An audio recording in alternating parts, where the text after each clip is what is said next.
Hello friends, உங்கள் வேலை அகாடமிலேருந்து சுஜிதா பேசுகிறேன். நம்ம TNPSC free test batch 180 days போட்டிருக்கோம். அதில் டைம் அண்ட் ஒர்க் பார்த்துக்கிட்டு இருக்கோம். வாங்க இந்த வீடியோ பார்க்கலாம். Part 3 video. நான் எல்லா சம்முமே ஒர்க் அவுட் பண்ணி போடுறேன். அதனால் நிறைய சம்மாக தான் இருக்கும். நீங்கள் எல்லாத்துக்கும் உங்களுக்கு வந்து ப்ராக்டிக்ஸுக்கும் தான் போடுறேன். ஓகேவா? பார்த்துங்க. 100 ஆட்கள் ஒரு வேலையை 7 நாட்கள் முடிக்கக்கூடும் எனில் அதே வேலையை 35 நாட்கள் முடிக்க எத்தனை பேர் தேவைப்படுவார் அப்படின்னு கொடுத்துருக்காங்க. இதில் வந்து ஆட்கள் கொடுக்காம நாட்கள் கொடுத்துருக்காங்க. ஓகேவா? 35 நாட்கள் முடிக்க எத்தனை பேர் தேவைப்படுவர் அப்படின்னு கொடுத்துறாங்க. 100 ஆட்கள் எத்தனை நாள் முடிக்கிறாங்க? 7 நாளில் முடிச்சிடறாங்க. அப்புறம் 35 நாட்கள்னால் ஆட்களோட இது வந்து குறையும். ஓகேவா? அப்படின்னா இது எதிர்மாறல் இருக்குது. நாட்கள் அதிகமாகனா ஆட்கள் குறையும். ஓகேவா? எதிர்மாறலாம் என்ன சொன்னால் அப்படியே போட்டுடணும். அப்படியே டிவைட் பண்ணி 7 / 35 × 100. ஓகேவா? 7 டேபிள்ஸில் 35 எத்தனை டைம்ஸ் வரும்? 5 டைம்ஸ் வரும். 5ல் 100 எத்தனை டைம்ஸ் வரும்? 20 டைம்ஸ் வரும். அப்படின்னா 20 நாட்களில் முடிச்சிருவாங்க. ஓகேவா ஃப்ரெண்ட்ஸ்? நெக்ஸ்ட் சம் பார்ப்போம்.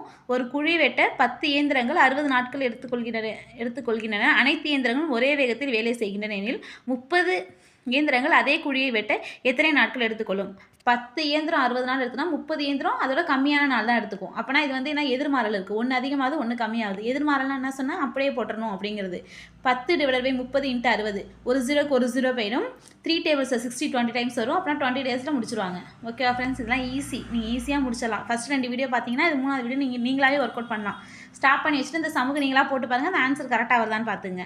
ஒரு பொம்மை உற்பத்தி செய்யும் தொழிற்சாலை 36 இயந்திரங்களை கொண்டு 54 நாட்கள் மகிழுந்து பொம்மைகளை உற்பத்தி செய்கிறது. அதே அளவிலான மகிழுந்து பொம்மைகள் 81 நாட்கள் உற்பத்தி செய்ய எத்தனை இயந்திரங்கள் தேவை அப்படின்னு கொடுத்துருக்காங்க. 36 இயந்திரம் 54 நாளில் செய்யுது. ஓகேவா?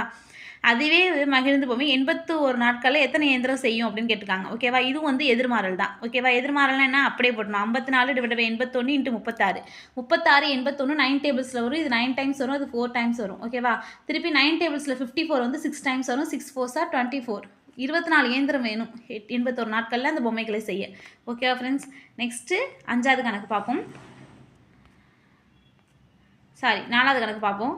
ஒரு பள்ளி 45 நிமிடங்கள் கொண்ட 7 பாட வேலைகள் உள்ளது. ஓகேவா? ஒவ்வொரு பீரியடுக்கும் 45 மினிட்ஸ். அப்பள்ளி பாட வேலைகளை 9ஆக மாறும்போது ஒவ்வொரு பாட வேலைகளின் கால அளவு, அதாவது இப்போ பீரியடை வந்து அதிகமாக்கும் போது என்ன சொல்லுவோம்? அந்த நிமிஷம் வந்து குறையும். ஓகேவா? இப்போ 7 ஹவர் இருக்குன்னா 7 பீரியட் இருக்குன்னா 45 நிமிஷம்னா அப்புறம் 9க்கு என்னென்னா இது வந்து எதிர்மாறல் தான் இருக்குது. ஓகேவா?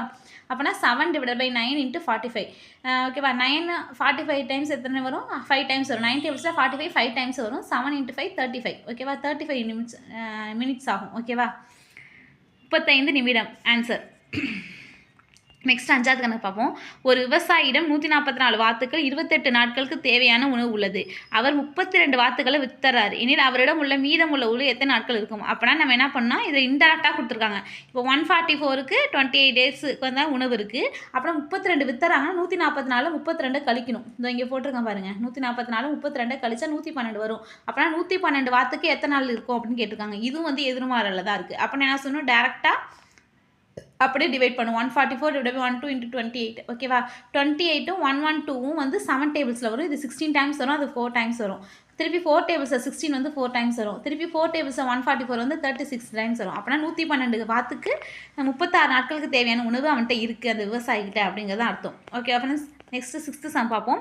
8 மீட்டர் நீளமுள்ள கம்பத்தின் நிழலின் நீளம் 6 மீட்டர். ஓகேவா? 8 மீட்டர் ஒரு கம்பம் இருக்குது. அதோட நிழல் வந்து 6 மீட்டர் போகுது.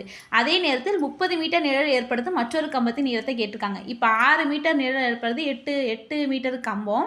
அதே 30 மீட்டர் நிழல் வேணால் என்ன ஆகுது? இது வந்து நேர்மாறல் இருக்குது பாருங்கள். ரெண்டுமே இன்க்ரீஸ் ஆகுது. நேர்மாறல்னா என்ன சொன்னேன்? இன்வர்ஸ் எடுக்கணும். நேர்மாறல்னா என்னது? இன்வர்ஸ் எடுக்கணும். 30 / 6 ஆகிடும். இங்கே இருக்க 2 நம்பர் வந்து 30 மேலே வந்துட்டு கீழே 6 வந்துடும் × 8. ஓகேவா? 6 டேபிள்ஸில் 30 வந்து 5 டைம்ஸ் வரும். 5 8s are 40. அப்போனா 30 மீட்டர் நிழலை ஏற்படுத்தும் மற்றொரு கம்பத்தோட நீளம் வந்து 40 மீட்டர். ஓகேவா ஃப்ரெண்ட்ஸ்?